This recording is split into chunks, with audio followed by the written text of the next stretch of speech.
Hello, everyone, and welcome. We'll get started in just a moment. We'd love to know where you're joining us from. Um, Dr. Alicia, you came in as a guest. You should come in as a panelist. You have a unique link.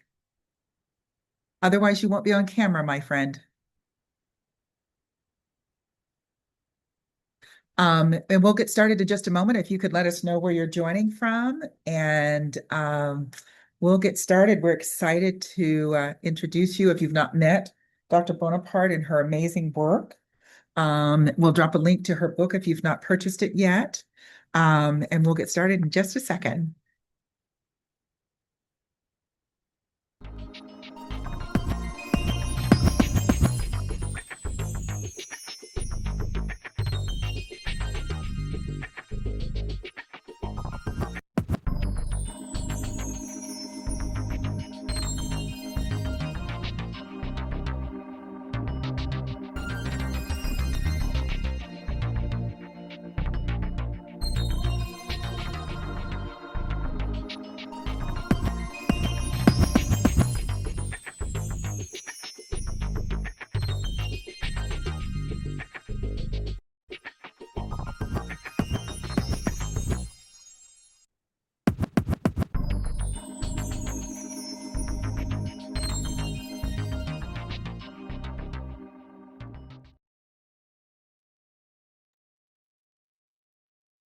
Wonderful. The gang's all here. Hello, Dr. Alicia. So good to see you. It's Let nice me to see unmute myself so you can hear me. you. Hello, Thank you. everyone. Hello, Dr. A. So good to see you. We are excited to talk about your book. Were your ears burning earlier? A little bit.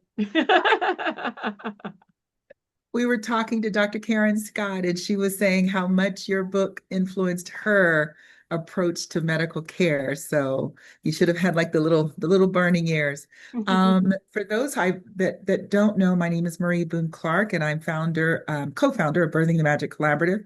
I'm also a Nana, so sometimes I do look at things through that lens. I hope you all will forgive me for that. But that was through that lens, or based on my experience as um, Nana, that I fell in love with Dr. Alicia Bonaparte and her work and her book and the amazing things that she's done. So I'm going to dive in because I know some of you may be on your lunch hours. So I have the privilege of being joined by Dr. Alicia Bonaparte, who is a medical sociologist. She's a scholar, author, and her work sits at the intersection of race, gender, reproduction, and justice. She is co-editor of the book Birthing Justice: Black Women, Pregnancy, and Childbirth, which is a deeply moving, I believe, and an equally important anthology that brings together scholarship as well as storytelling, in a movement that examines Black pregnancy and childbirth through the lens of justice, dignity, as many of us heard from Dr. Scott this morning, and self-determination. I know that I have not done the book justice, Dr. A, nor have I done your work justice. So before we dive into the reading, correct me or add me. I invite you to add to this introduction. And if not, I know you wanted to start with the forward, and we could start there. Okay.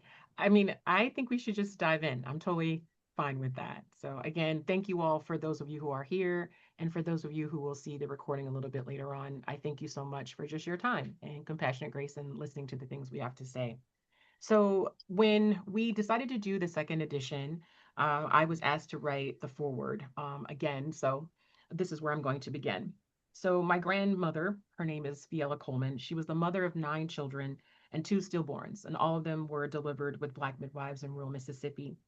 The births of each of my aunts, uncles, and my mother actually happened at home, due not only to the socio-political climate of the time, but also due to the poverty of sharecropping.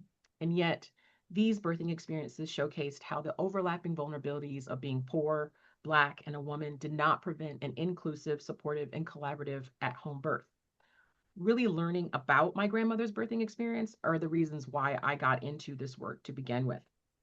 I want to make sure that I make a point of saying how grateful we are for people pushing us to do a second edition.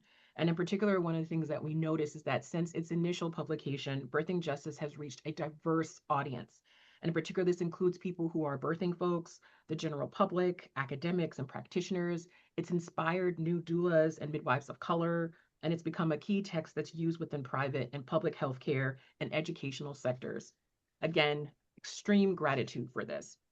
What's also intriguing to note for us, and this is what I commented in the forward, is that readers consistently shared with us that this work not only served as a guide for their praxis and institution and inspiration, for traditional adherences, but also as a reminder of the continued commitment to righting the wrongs committed by practitioners, policymakers, and proponents of interlocking axes of oppression. Sadly, we still know that the need for and the fight for birth justice persist. Racial and economic justice continue to be thwarted, unfortunately, on local, state, as well as national levels, and innumerable laws and policies, and some of those are even still in the works right now in the hopper, have been passed in the intervening years that further disadvantage vulnerable communities and uplift heteropatriarchy and misogyny. We knew when we created the first edition that it was a roll call of sorts. And in particular, we saw it as a way of calling out to then call people in. Mm.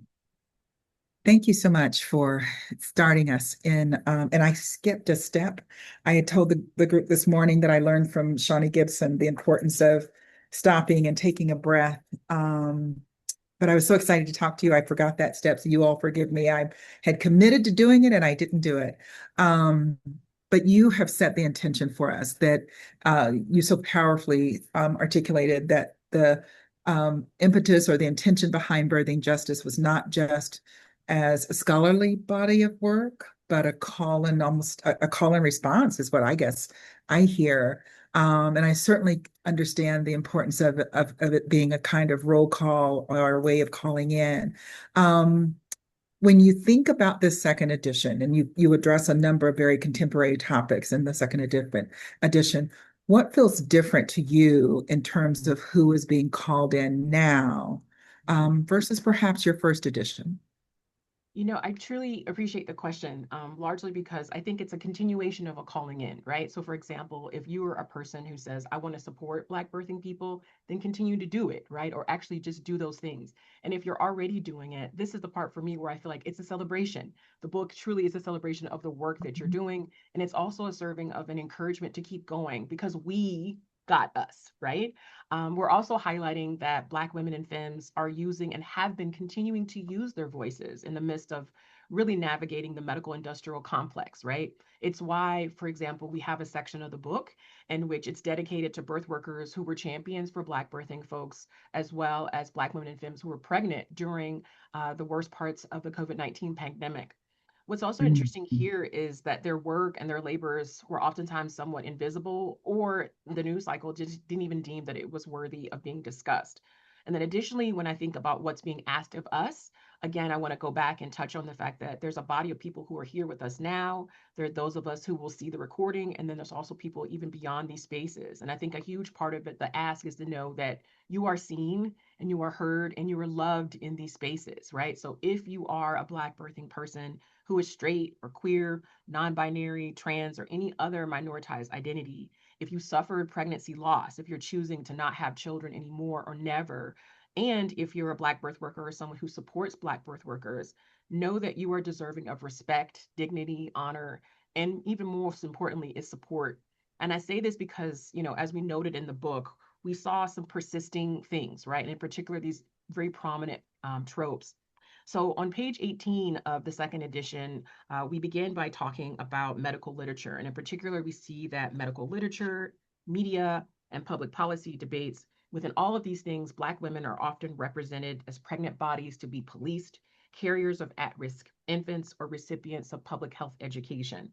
These representations suggest that our disproportionate risk for pregnancy complications and maternal and infant deaths are a result of, quote, irresponsible choices or unhealthy cultural behaviors. And yet, I also push back, and we note in the book as well, and this is coming from my co-editor, Julia Chinwe Opare, as active agents of our own lives, Black women resist these depictions.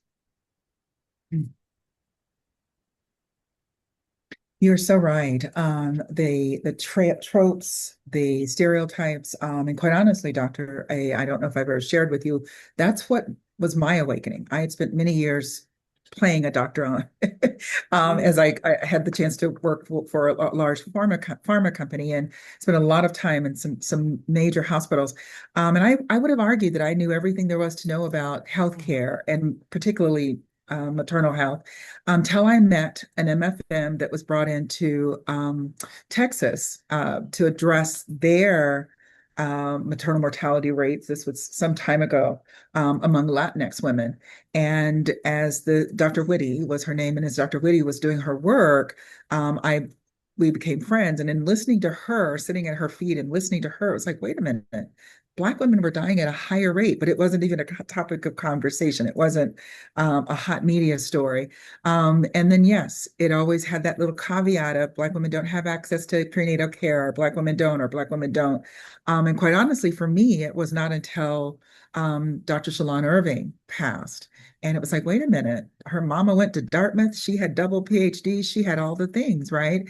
And now it's starting to look more like my daughter, who I would have thought up until that point was perfectly safe because she had the advanced degrees and the husband but now we certainly recognize that um, that actually puts you at greater risk in many instances, right? And so one of the things that really sort of resonated with me is um, how through not only were Black patients misrepresented, but Mhm. then also how granny midwives were portrayed through these tropes of them supposedly not having the skills or that they were perpetuating ignorance. Or would you speak to that? Sure. So I wanted to just say, just really quickly, I appreciate not only the work that you said that you were able to do and the awareness that it brought to you, but also that you started to become an active agent. And I think I want to just remind people really gently that if you are resisting what's happening in these spaces, you're pushing back against these types of tropes. One of the first ways to always think about is to use somatics, right? So, in essence, take a deep breath, maybe take even some more as you were illuminating a little bit earlier, right? And then also, what this means then is that you have the ability to know your rights and advocate for those things, because that's truly paramount. One of the things I wanted to mention really quickly is that there is a thing that's noted as the Birthing Bill of Rights, which any of you is available to find. It's located on the web. The National Association to Advance Black Birth. On their website, they also have a full listing of what's known as Black birthing rights. And in addition to that, you can also go to the University of North Carolina's School of Public Health website, and you can locate a more generalized Birthing People's Bill of Rights. You should print it out, you should laminate it, and if possible, even bring people with you if you are in a birthing state to make sure that there's extra copies, right? So this again highlights the need for community. And I'm leading with this because you're asking me to talk about granny midwives, and this is what they did. They talked about the way in which community is so vital and important, not only for Black survival, but also for Black thriving. And so, what I'd like to start by doing is sharing a little piece of my chapter. It's called Regulating Childbirth, Physicians, and Granny Midwives in South Carolina, and talking about how this notion of pushing back, using somatics, using the breath, and how they did this within their communities. So, what I noted is that within the South, particularly the Deep South, not only during slavery, but also post emancipation, right? And also, when we want to think about this even more explicitly, you found that countless generations of poor rural women, both white and Black, were attended to by Black granny midwives. Most of these were Black women who had been handed down these lovely tools through a matrilineal tradition. What's also interesting, and I want to make for sure I make it really clear to those people who may not be familiar with them, is that granny midwifery is a type of lay midwifery, and it derives from the term grandmother midwife because many of these midwives tended to be considerably older. Some of them were either menopausal or postmenopausal, and they were vital community members. So, for example, one of the things that they would do is that they served not only in religious positions, but they also were some of the main birth attendants for both Black and white people. So when we think about the work of these people, right, this is where I also push forward this notion that there's a legacy of Black women midwives even today. So there's a group of midwives that I love and I herald them every time I do my work. And that includes people like Dr. Michelle Drew of Ubuntu Health, Jenny Joseph of Common Sense Midwifery, and then also thinking about Jamara Amani, who's of the Southern Birth Justice Network. So when I think about this legacy that these women brought forward, I also think that it's really important to think about how their practices were almost literally eradicated in some interesting ways. Some other things that I wanted to highlight really quickly in thinking about these women is that we know that slaveholding societies largely valued them not only for their diasporic healing traditions, but also the remedies that they offered. Their earliest role was to actually maintain what some scholars call a healthy labor force on southern plantations. And this is more particularly because I focus on South Carolina on rice plantations. As I Mm. mentioned before, they tended to serve both Black and white folks in regards to bringing their children into the world. But in addition to that, I always think it's important to note that these women were also slave abolitionists as well, right? Many of them would transport rebellion messages from plantations to other plantations. And last but not least, they also had a large amount of respect by both white and Black communities. I'm sorry if you see me looking down. I'm writing notes. No, no, it's totally Um, okay, right? and and and so it's interesting to me that when you make this connection, that in today's world, Mhm, um, how deeply ingrained the vilification of granny midwives or midwives as a whole, right? mhm, mhm, Um, so it wasn't just a shift in how care was delivered. It sounds as if, and I know the cheat sheet because I read the book, but for our audience, a mhm, targeted campaign to replace the legacy of community wisdom and I'd forgotten the part about them being abolitionists and how they were able to carry communications between the various plantations. When we look at those tropes, mhm, that the tropes that were used to describe these women, and we see even today the disdain that some hold for our community model of care. Um, how would you say that we should reclaim our mhm, power at birth? mm. I appreciate your question. Like one of the first things I was thinking about was, within this history, right, we know that it was not just racism, right? This is also fear about economic competition. So this notion of you had a group of doctors that were newly minted and they understood that if I want to get a placeholder in birthing work, it requires delegitimizing this. So when you're talking about this reclamation, I think having this little piece of history is important for people to know. One other piece of history is that these women were responsible for birthing roughly 80% of Black and white babies in the South from the late 19th into the early 20th century. So again, when we notice of like how powerfully they were able to push them out and eradicate them by saying, a variety of different kinds of things, then it's really important to also consider how that legislation is another way in which they push them out. So when we say we want to reclaim these kinds of things, we have to know what the historical precedent is, right? So there's a history of saying, hey, you cannot practice. So when we're trying to reclaim those things, one of the first things that I always think is really important is noting how some of these midwives actually chose to go ahead and be supervised, right, by these doctors. And now we see this legacy in which midwives, like the ones that I had mentioned previously, like Dr. Michelle Drew, Jamara Amani, and then also thinking about, excuse me, the work of Jenny Joseph, what we find is that they're pushing back against the stereotypes that surround midwives. So, for example, many people think that midwives were dirty and officious, and doctors would even make those kinds of comments, right? And so, what we find is if we reshape the way in which people think about midwifery, that's one of the first ways in which we can have a reclamation. In addition to that, though, I also think that beyond just pushing beyond stereotypical myths, we also have to push back for insurance companies. Insurance companies have this unfortunate habit of making determinations of what medical practice should look like. And although, for all intents and purposes, we understand that healthcare is a bureaucratic organization and it's designed to do things hopefully efficiently and so forth, what we also know is that some of the things that midwives are doing today and other Black birth workers like doulas are pushing back against this idea that Black people have higher tolerances for pain, for example, right? Or that Black people are being hysterical and they're lying when they're in a laboring process. And so what then happens then, right, is that midwives and doulas and other birth workers and community members are able to come in and to say, we can look at the legacy of what these women would do. They would stay with a birthing person after they'd given birth for 9 days. And so I know Michelle Drew, for example, Dr. Drew does this. She stays with her patients sometimes, or she has people who she's working with, or apprentices will stay and check in. When we think about the work of Jamara Amani, for example, and her creating and being a founder of a variety of different things that support Black maternal health, then what we also know is these women, these granny midwives, have a legacy of being interlocutors. They, I argue, were one of the first public health advocates for Black people. And again, this is some of the work that Jenny Joseph does in Florida.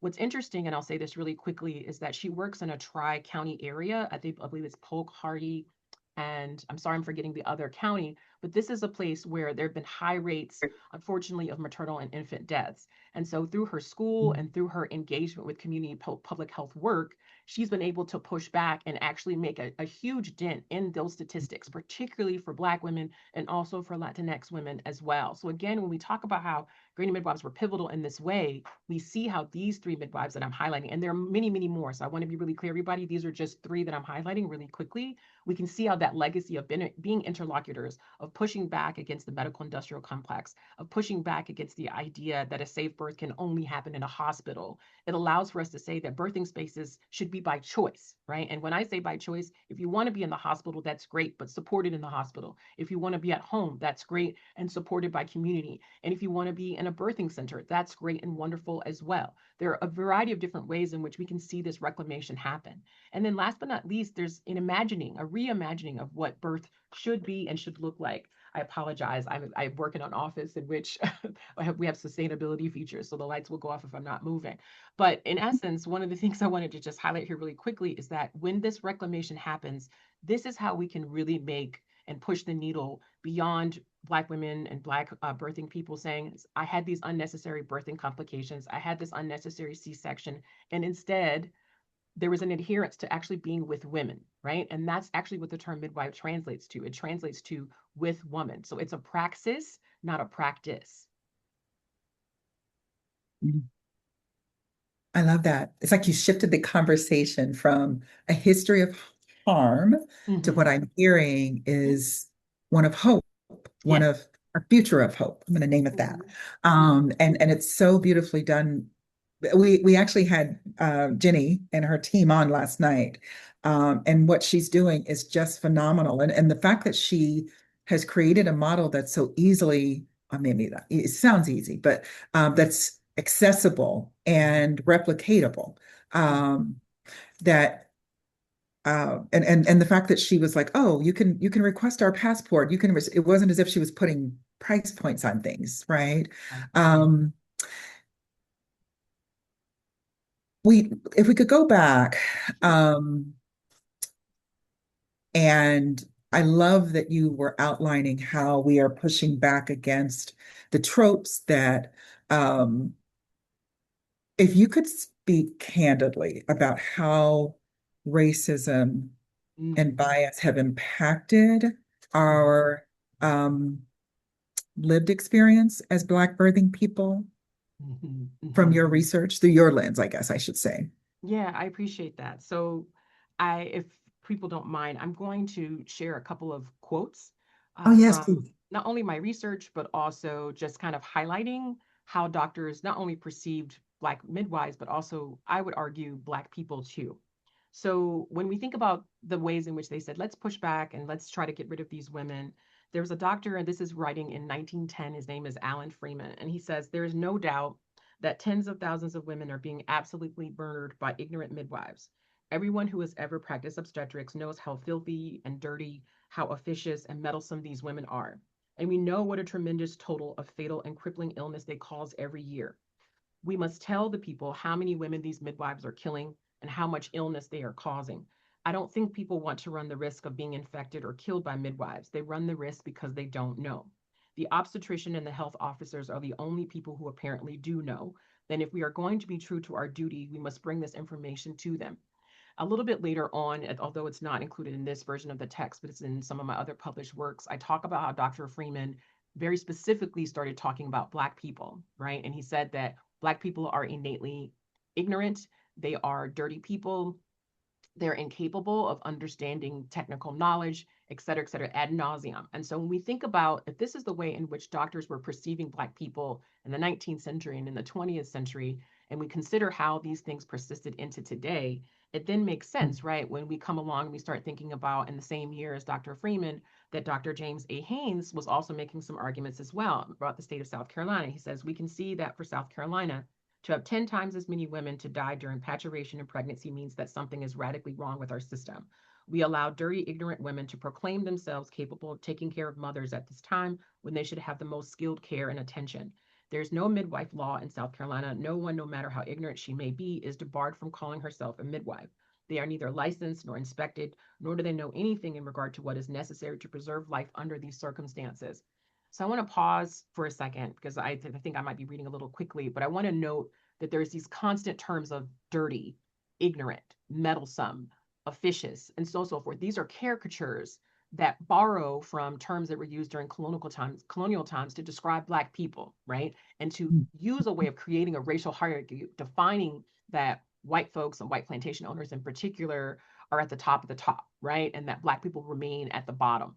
And so if we know that there are these beliefs about Black people already, then it makes sense why there's a very clear bridge, this idea that Black people are innately able to sustain themselves if they're experiencing large amounts of pain. Again, that's a trope that comes from slavery, this belief that because they didn't make a sound while they were being beaten and other types of heinous things happening to them, that there's nothing happening when we know that that's a coping mechanism, right? So if I don't show the pain, then perhaps some other type of danger will be lessened for me as a Black person.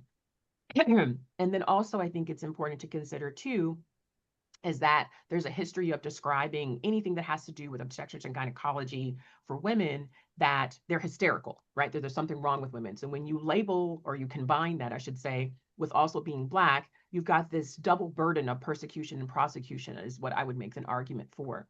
One other thing that I think is important to consider too, when we think about how clearly these individuals were racist, is that what I found in my own research is that doctors actually would go so far as to actually usurp the knowledge of Black granny midwives and then claim it as their own. So on the one hand, they're saying these horrible things not only about Black people, but also about Black midwifery, but then they also valued the information that they were sharing. So you see this very interesting contradiction of sorts of like, you want to be racist, but you also want to steal the thing that I have as well. And so what we see something sadly very similar today, right, is that many people who tend to be medical subjects or the people who are patients within teaching hospitals tend to be Black people. And so medicine and medical professionals are learning off of the backs of Black people and holding on to and adhering to these same racist tropes from hundreds of years ago. So much to unpack there. First, I think it's as a lay person, in reading your book and understanding that this was a very strategic, calculated effort to undermine the value of Black midwives, and that it was driven by greed. um, and it was successful. Yes. But I think it also reminds us that the crisis we're seeing in maternal health today, the data that we're constantly trying to move the needle on, wasn't by accident. It No. was actually a success Mm-hmm. for the medical monopoly at the time. Yes. And when we hear the way they describe these women, and the way that they systematically pushed out granny midwives, it sort of explains. It doesn't Right. excuse, but it explains what we see now. Mm-hmm. And what we sat with just an hour or so ago and talking to Dr. Karen Scott and her reading about the mamas and how they felt dehumanized and their birthing experience. Um, I'm gonna, before I go to my next question, let's see if there's anybody who has a question in the chat. If you guys have questions, please interrupt us. Y'all know I can talk, and I've been stalking Dr. Bonaparte now for almost 2 years. And so no, it has been 2 years. I think it's 2 years this week that she did a beautiful conversation with us. And so I've got a lot of commentary and questions for her, but if you want, please. Um, Going back to the history, Mm-hmm. and even with the history that we just discussed, you Mm-hmm. also highlighted how, and you touched on it briefly, but I want us to go back to it again, how this legacy persists through Mm-hmm. the work of midwives like Michelle Drew, Miss Amani, Jenny Joseph. From your perspective, what does it mean to see that lineage that it's not just remembered, but is Mm-hmm. actively being practiced and evolving today? Yeah. So the title of my dissertation was about the persecution and prosecution of these midwives, right? And I think when we think about Jenny, when we think about Michelle, when we think about Jamara, what it tells you is that although they tried to eliminate Black midwifery, we're still here, right? These women, these very powerful women, have a legacy that they uphold. I'll speak really briefly about Dr. Michelle Drew. She is the great great granddaughter. I might be missing a great there, of a granny midwife. And today she works as not only as a certified nurse midwife, she's also a family nurse practitioner. She's a home birth midwife. And like me, she's also a historian of Black granny midwives like Sadie Felder Nick P and also Katie Denmark.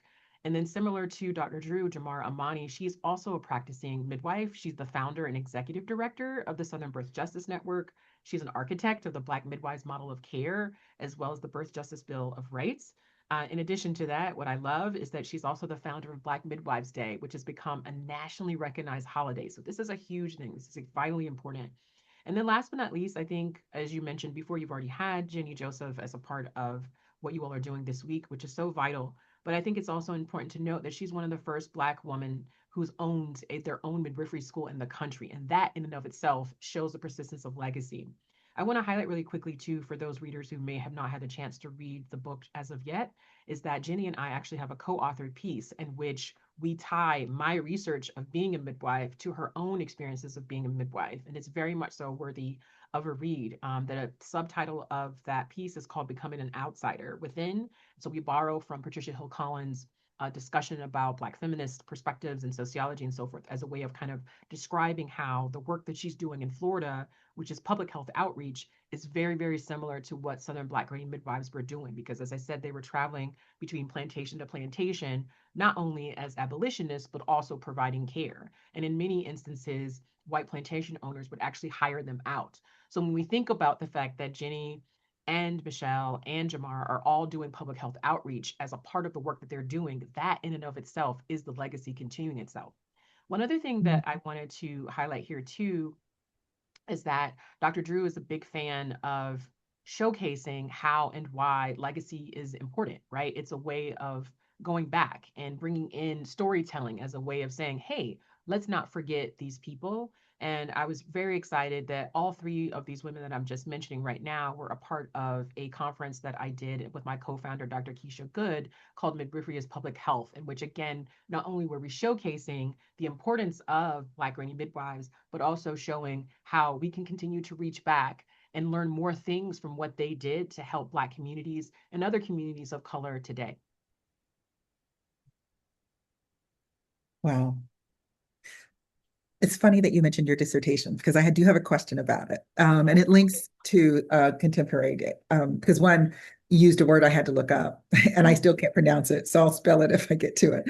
sure. But in your dissertation, you laid out the groundwork, quite honestly, for everything that we're talking about today, right? About the specific language that doctors use in medical journals to prosecute Mm-hmm. or persecute granny midwives. You looked at and this is the word I couldn't pronounce, and I want to link it to modern day. We have seen the headlines, I think just even in this week, a group of midwives who have sued the state of Georgia, right, because of Mm-hmm. their intense legislative and overreach in terms of requiring midwives to be certified. And you used a word, abrogatation. Abrogation. Mm-hmm. Thank you. In which so I would love to ask you, Mm-hmm. um, you looked at the specific language that doctors were using in medical journals and in the public discourse then.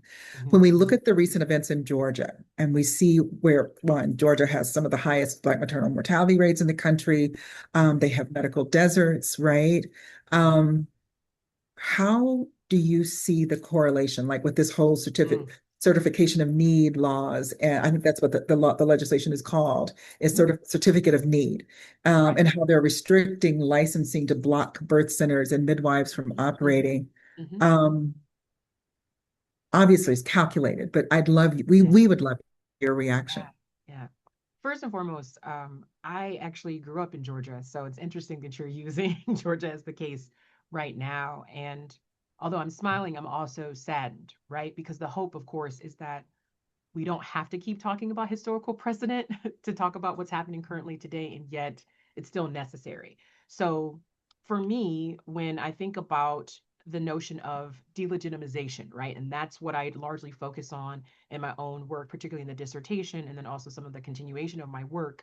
This notion of how do you discredit someone so that you can have greater authority in the field?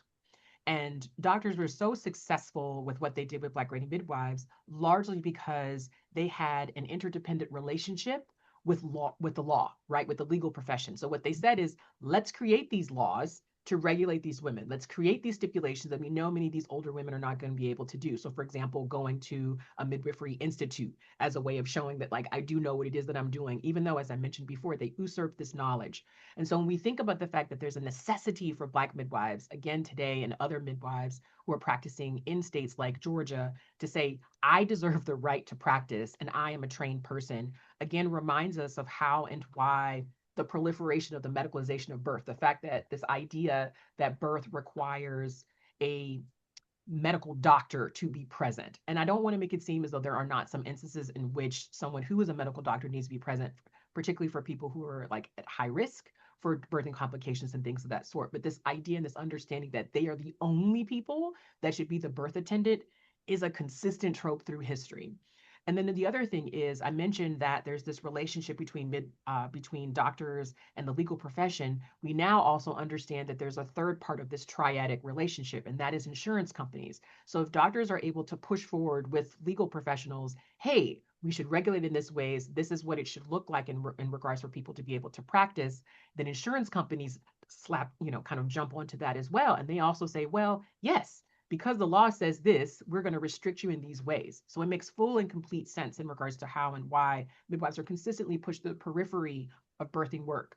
I want to pause for a second, and I really want people to understand that outside of the United States, many people are born via midwives. We're one of the few Western countries that regulates midwives in such a strong way, to the point where they are less than a third of the people who are birth attendants in this country. I want to also note, and if you're interested, you can go and you can look at the World Health Organization data, that it's very clear that all these births that are happening in other Western industrialized countries by midwives, you tend to see better maternal and infant health rates, right? So, for example, you see lower infant mortality rates, you see lower maternal mortality rates.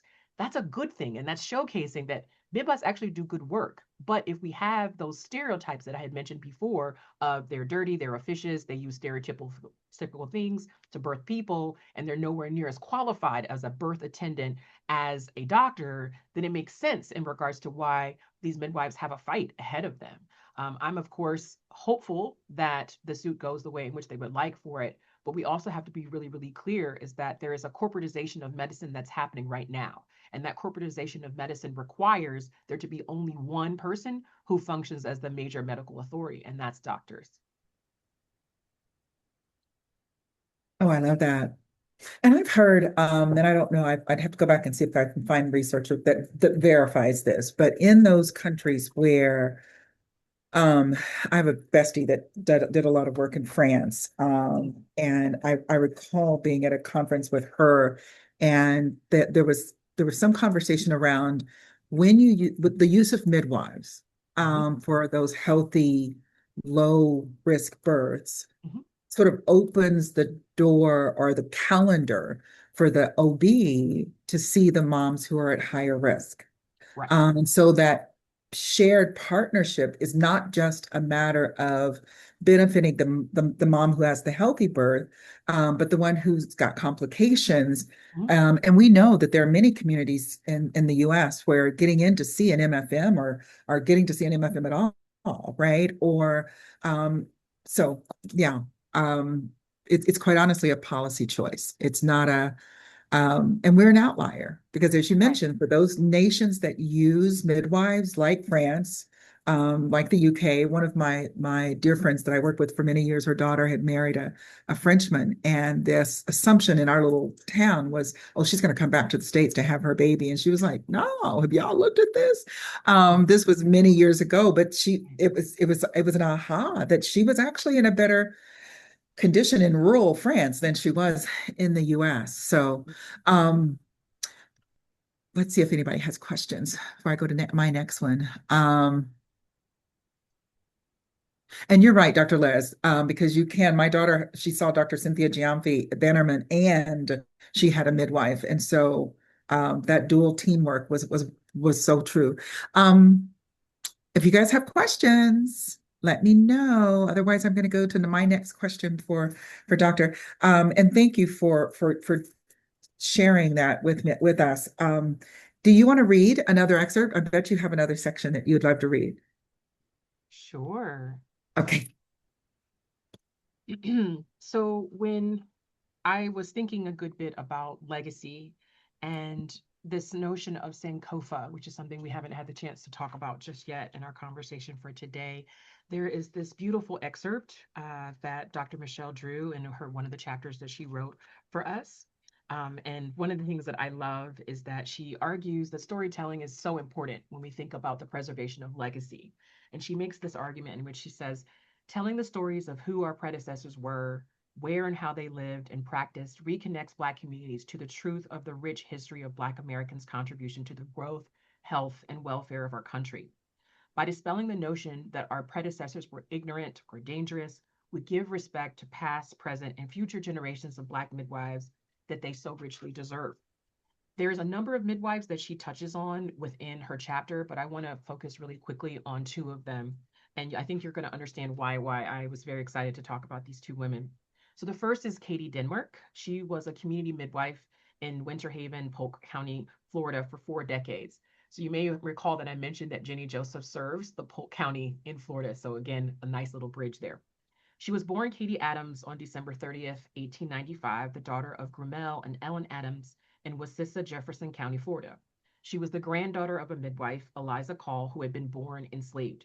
She learned the skills of herbalism, root medicine, quilting, and midwifery from her mother and grandmother. So again, we see that continuation of a matrilineal passing on of wisdom and training. The other person that I wanted to highlight really quickly within Dr. Michelle Drew's chapter is she talks about Sadie Felder. Sadie Felder was born on September 20th in 1908 in Jameson, Orangeburg County, South Carolina, the daughter of Herbert and Lavinia Todd. Again, because my research focuses on South Carolina, this is also why I was excited to talk about her. She was the great granddaughter of Emma, a midwife born enslaved, and she served as a plantation midwife while she was enslaved and as a free Black woman. Sadie became interested in midwifery, listening to her grandmother's stories about not only her work, but she also learned herbal remedies from her grandmother and in her home. Now, what's interesting about Sadie Felder McPhee and that she eventually married is that she not only practiced midwifery, but she also went back to school and then became a nurse. And she literally served for 50 years working as a healthcare practitioner in the state of South Carolina. She was involved in a variety of different types of public health efforts. And I highlight her for a couple of reasons. The first of which is that I think it's always important to consider, right, that many of these women were the descendants of people who had been oppressed.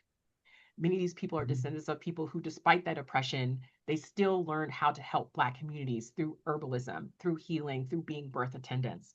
And I just think it's just so vitally important for us to kind of sit in that for a second and to think about our legacy is not just one of survival, but also thriving, and that there have been pivotal people that have been a part of that process. One other thing that I was thinking about in regards to our conversation today, Miss Marie, is I also wanted just to note, right, that birth justice is a movement. And if we think about this type of legacy that Black women midwives kind of laid out for us, we think about people like Sadie, we think about the work of Dr. Michelle Drew, Jenny Joseph, and Jamar Amani today, it makes sense in regards to how and why this movement requires, right, requires not only a recognition of this legacy, but a preservation of this legacy as well. Oh, so true. And I love the story of Miss McGee to think about for her to serve for 50 years, starting in the I guess early to mid 20th century, if I'm doing my math right, Mm-hmm. and navigating that, the complexities, and to survive and thrive, it's just, it's humbling. Yeah. Um, Yeah. so one of the questions I guess I would have from this Mm-hmm. is how do we, for the nanas of the world who don't get the Yes. joy or don't have the luxury of talking to people like you and Mm, Jenny and Karen Scott and Leslie Farrington and all of you that are doing amazing work, how can we expose our mhm, community to this powerful history, but mhm, then also to the work that you are mhm. championing? You know what I'm saying? Yes, Sometimes the Southern champion. I'm accent with will not you. work. I'm with you, Miss Marie. I'm totally with you. So I want to just highlight really quickly that something that January and I, and also Black Women Birthing Justice, decided with our first edition of the book is we actually created like a book club set of questions. And Mm, we started suggesting to people have table talks and use the book as kind of like the grounding foci for those table talks. So that would definitely be one way that this can happen. And if you go to the Black Women Birthing Justice BWBJ, if you go to their website, there's that that series of questions is located there. So that's just one way. I think another way is tapping into recognizing that there may be practicing midwives within your own community and finding out, are they involved in public health movements, for example, and supporting them, right? And even if that means so much as just recommending them for someone who is pregnant, that might be one way. A small quick thing that I'll say really quickly is one of my former students, her name is Uloma. She was pregnant. Excuse me, she was pregnant when she came to the Midwifery's Public Health conference. And what was really interesting is that all the midwives kept walking up to her and asking her, "Do you have a midwife? If you have any questions, feel free to reach out to us." So, again, just like I said before, acknowledging that. I noticed that someone in the chat was asking about the name of the website. So, I wanted to say it again. It's called Black Women Birthing Justice. And they yeah. are largely responsible for how and why the first edition even happened alongside with Junia Chinyere Opara. So I just wanted to make for sure I said that again and acknowledge that I did see that comment in the chat. So thank you so much also for posting that to the chat for people to be able to go to that. Another thing And that yeah, we'll send it in our email when we yeah, send no worries. the recording too, Yeah. so people can find it. Thank Yeah. you. Yeah. And I think also I want to just go back and highlight again, right, that when we think about this type of legacy, I'm actually in the process as a byproduct of doing that conference with Dr. Keisha Good, the Midwifery's Public Health, is actually creating a class that's designed to talk about this legacy and that's designed to also herald midwives that are doing wonderful and amazing things right now. I know there's a number of midwives literally right down the street from me, quote unquote, in LA that are doing this kind of work. So, for example, at the Kindred Midwifery Birthing Institute, right? And we know that there's important work that's happening there. I mentioned already Black Women Birthing Justice. I also am thinking about people like Nakia Grayson, who runs a midwifery and a maternal health care center in in Memphis, Tennessee, right? So again, noting that these people are already doing this work, supporting them in whatever way that it can happen, I think this is how we really can change things and can shift things. We can reimagine what birth is supposed to be, right? That it's not something that can only happen within a medical institution, but it can actually happen by choice in the ways in which people want it to happen. Thank you.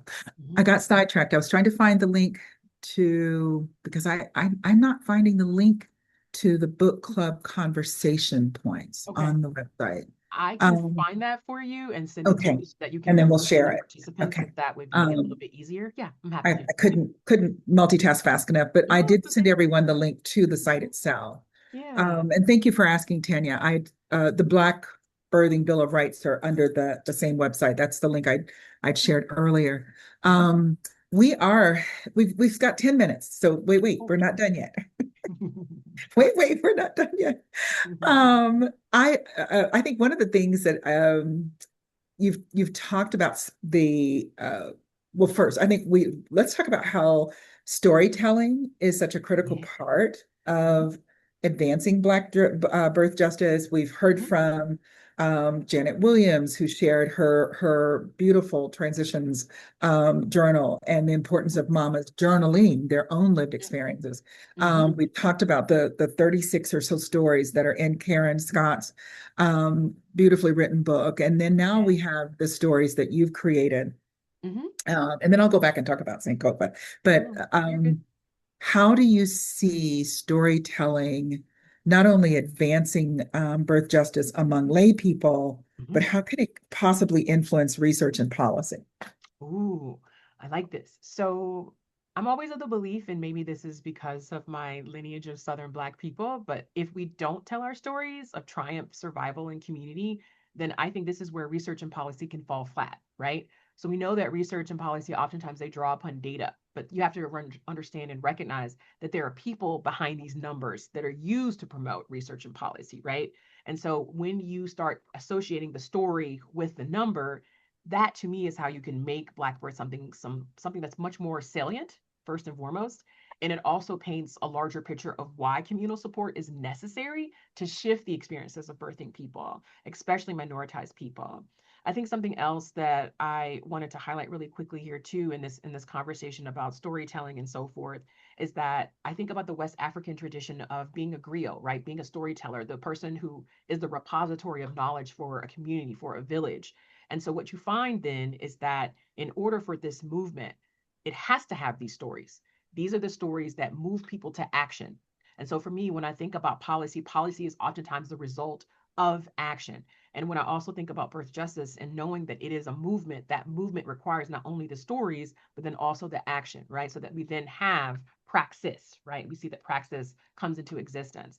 One other quick thing that I wanted to note as well in regards to storytelling is a heralding of sorts of thank you so much for being the person that holds that information. I'll just say this really quickly. One of the things that Dr. Michelle Drew did for our conference is that she brought in a whole bunch of implements that had been used by her great grandmother, right, as she was a midwife. And it created a variety of different conversations. And in addition to that, it also helped for those people who are already doing public policy work to then be able to say, is these tools, right, were tools of promoting not only community, but the continuation of a people.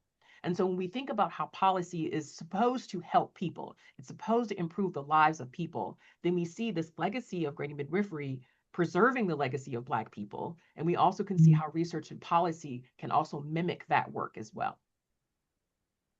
Oh, I love that. That's such a beautiful point. Mm. Um, let's see. There's a question. Um, oh, I'm with you, Valerie. Let me see. The my A word, Dr. Alicia, ABRO Abrogation. ABROGATION. Yep, One the yep, spelling bee. abrogation. It just simply means elimination, like a concerted effort to eliminate someone or something. Mhm. I'm telling you, I looked it up.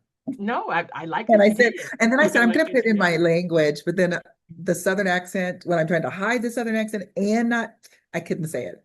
No, Um, you're good. You're good. You're Tanya's good. question is, what's the best way to become a better storyteller? Ooh, I mean, I don't know if I'm a good storyteller. I try. Oh, Um, you are. I think because I've been doing this work for such a long time, I think this is the benefit, right, of hitting my 50th year. I hit it last month, that I think I'm able to cull pieces to explain things, if that makes sense, right? And my students say this sometimes too. They're like, you're really good at like wrapping things together and Yeah. connecting things together. And I just know for myself, the things that mean the most to me is I believe how I'm able to tell the story. So seeing that impact, as I was mentioning earlier with Michelle Drew, and her bringing in those implements and we created a beautiful exhibit and seeing how that drove conversations allowed me to then be able to engage in our conversation today. One of the other things is sit at the feet of elders. I think that's one of the best ways you can become a storyteller. You learn from what they do. What's the theme? What's the frame? What's the point that they're getting to? How do they create this denouement type moment, right? Of like the climax of the story. These are the ways in which I think storytelling can be something really beautiful, and not only something really beautiful, but something that's very rich with detail and information that can then be passed on to other people. And the more, I don't want to use the term dramatic, but I think the more impactful of a story that you tell, the Mm. better of a storyteller that you are. Mhm. Oh, I love that. Mhm. I'm not a good storyteller. I ramble. My dearest says that his mind gets lost.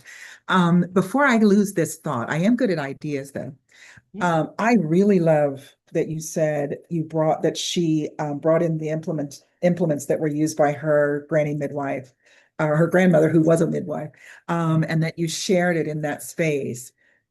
I know a lot of communities do baby showers, especially around Yes. May, right? For Yes. the Mother's Yes. Day, and they're Mhm. very very targeted to the Black community.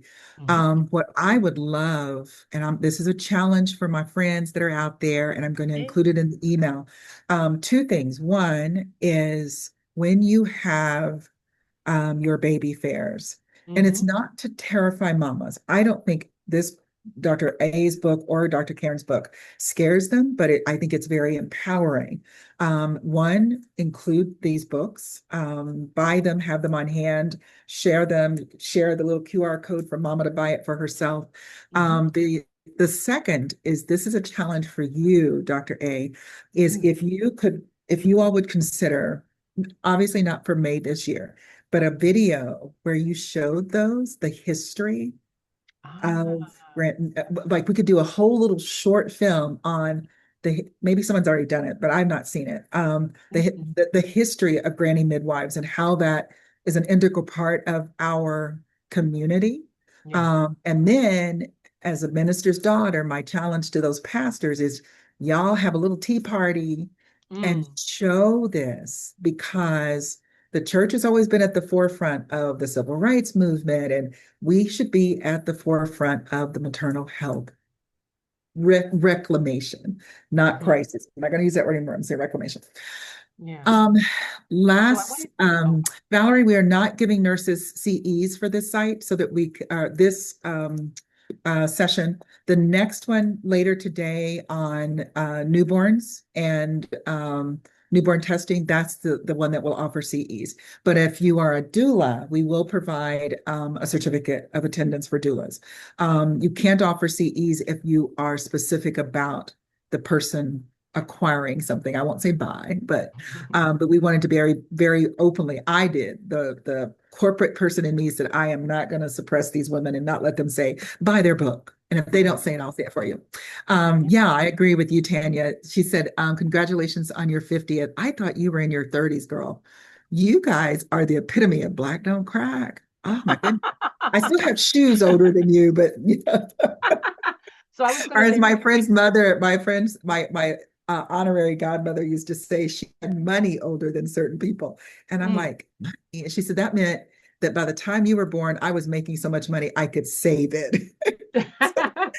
So I So wanted that's how to, much older than you I am. yeah, I The wanted to address IBCLCs, really we don't quickly. have CEs for IBCLCs, Crystal, but again, we can give you a attendance certificate. Yeah. And Valerie says you do look good, very well preserved. Thank y'all. Y'all are so kind. I I did want bet to say it's really genetic. quickly, you were asking about, you were giving a challenge, and I wanted to note that there is a few videos that exist. For those people who are interested, there is a story of Maud Cullen, who was a very famous Black midwife in South Carolina. Time Magazine actually created a whole film about her. In Oh, addition to that, when I was in graduate school and was working on my dissertation, there is a film that came out called Calling in the Spirit that also is a history of granny midwives as well.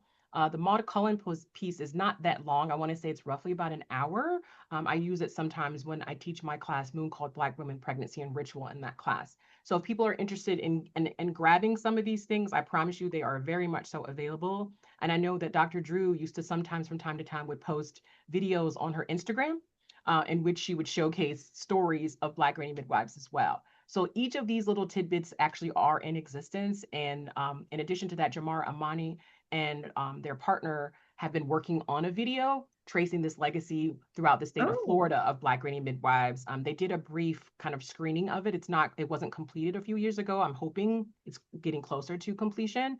But again, these projects are in the work. So I just wanted to say really quickly to herald those people who are doing that work oh, already, thank and it's you. Yes. available And for you all. I jotted it down and we'll include a link if we can find it, or at least the Yeah, title in right. our follow-up email with everyone. And thank you, doctor, because I think this would be a wonderful way. I love the concept of the baby fairs. I love the concept of, giving mamas gifts and diapers and all those wonderful things. But we should Mhm. also give them the gift of knowledge, right? And Mhm. so we'll share that with those of you who are using it. And then if there isn't one scheduled in your community, let's work on that. Um, Final thoughts, Dr. A. I appreciate you giving me a moment of reflection. I think one of the first things is I would just love for people honestly to hold deeply in their hearts and in their souls that we as Black people have a legacy not only of survival but thriving. Because I think the way that Black birth is oftentimes talked about is it's equated with death. And I don't like that. I think that Black birth is something that should be considered as something that is not only beautiful, but is also one of the most magical things that we can shepherd and support within our community. And last but not least is that I hope that for those people who are watching today, and maybe those people who are watching the recording a little bit later on, that you realize that you can function as a community health worker. You don't have to go through the certification process in regards to thinking about how can you help your community, right? How can you help your community understand medical leaves, for example? How can you provide these pieces of information I mentioned before, like the Birthing Bill of Rights, the copies of it, the lamination, and things of that sort, right? That's not to say that community health workers don't go through a certification process, but you could be a lay community health worker in this way. Mhm. Because again, this is what people have been doing within our community for such a long period of time. And lastly, just support the birth justice movement, right? It's bigger than me. It's bigger than those people who originated the term. This is a huge thing that requires continuation. It requires legacy. It requires intention. And it's my hope that the work that I've contributed to the book and some of the other work that I've done as well inspires people. That's always my hope with my work. And just thank you. Just extreme gratitude to you, Miss Marie, and extreme gratitude to the people who stayed to the end. Thank you. Thank you. Thank you so much, Dr. A. Thank you guys for in the audience. We will send the recording and the link to acquire Doctor's book. And she even gave a discount, and we meant to drop it in the chat, but I forgot to send it to Grace. Yeah. We'll drop that. We'll include that for you all to get a meaningful discount for the book. And we will see you guys at 4:30. We're going to talk about the importance of knowing your roots as you go into your pregnancy and preparing the family health history. So talk to you all then. Thank you, Dr. A. Talk to you soon. Bye. Thank you. Bye.